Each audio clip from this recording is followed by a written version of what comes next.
Hi friends, இப்போ நம்ம மகாநதி பார்க்க போகிறோம். மகாநதியில் நம்ம விஜயை பிடிச்சிக்கிட்டு சின்ன குழந்த மாதிரி நம்ம காவேரி அடம் பிடிக்கிறத பார்க்கணுமே. அதாவது கொண்டை போட்டு விடுறது என்ன, அதை ஃபோட்டோ எடுக்கிறது என்ன, உண்மையாலுமே இது எல்லா பெண்களோட மனசுலையும் இருக்கும். அதாவது தான் ஹஸ்பண்ட் கொஞ்சம் முடிய வளர்த்துட்டா போதுமே உடனே சடை பேண்ட் போட்டு பார்க்கறது என்ன, இது எல்லார் வீட்லேயும் நடந்திருக்கும் ஒரு தடவையாவது. அந்த மாதிரி நம்ம காவேரி வந்து சடை போட்டு பார்த்தே ஆகணும்னு சொல்லிட்டு அடம் பிடிக்க எந்த டைமில் என்ன கேட்டாலும் செய்யணும்ப்பான்னு ஒன்று ஆரம்பிச்சிடுறாங்க.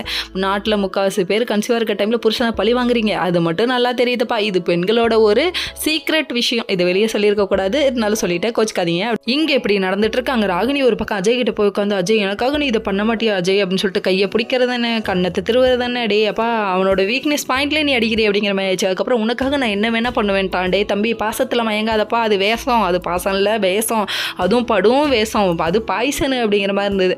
அதுக்கப்புறம் நான் நினச்சா முடியாமல் இருக்குமா, என் மேலே நான் உயிரே வச்சிருக்கானே சொல்லிட்டு அப்பாட்ட பெருமையாக வேற சொல்கிறாங்க. பார்த்தது எருமை வேலை, இதில் ஒரு பெருமை வேற. இங்கே இவ்வளோ குழி தோண்டிட்டு இருக்காங்க, அது தெரியாமல் அவங்க ஒரு பக்கம் பார்க்கணுமே. குழந்தைக்கு ட்ரெஸ் எடுத்து வைக்கிறது என்ன, அது பண்ணுறது என்ன, இது பண்ணுறது என்ன, ரொமான்ஸ் பண்ணுறது என்ன, ஐயே இவங்க பின்னி பெடல் எடுக்கிறாங்கடா. ரொமான்ஸை பத்தலைன்னு ஒரு மெசேஜை போட்டு விட்டாங்க போல், டேரக்டர் சாருக்கு டேரெக்டாக போய் சேர்ந்துருச்சு போல், அதனால் வச்சு செய்கிறாரு ரொமான்ஸில். சரி இவங்க ஒரு பக்கம் என்ஜாய் பண்ணிகிட்டு இருக்காங்க, மாற்றி மாற்றி ட்ரெஸ் எடுத்து வைக்கிறாங்க. இப்படிலாம் பண்ணிகிட்டு இருக்கா, அப்போ குழந்தை பிறந்ததுக்கப்புறம் என் மேலே பாசம் குறைஞ்சிடும் தானே அப்படிங்கிறாங்க. இது எல்லா பெண்களுக்கும் உள்ள சந்தேகம் தான், கண்டிப்பாக குறைஞ்சிரும் அப்படிங்கிற மாதிரி ஆயிடுச்சு. அதுக்கப்புறம் சரிப்பா அப்படின்னு சொல்லிட்டாங்க.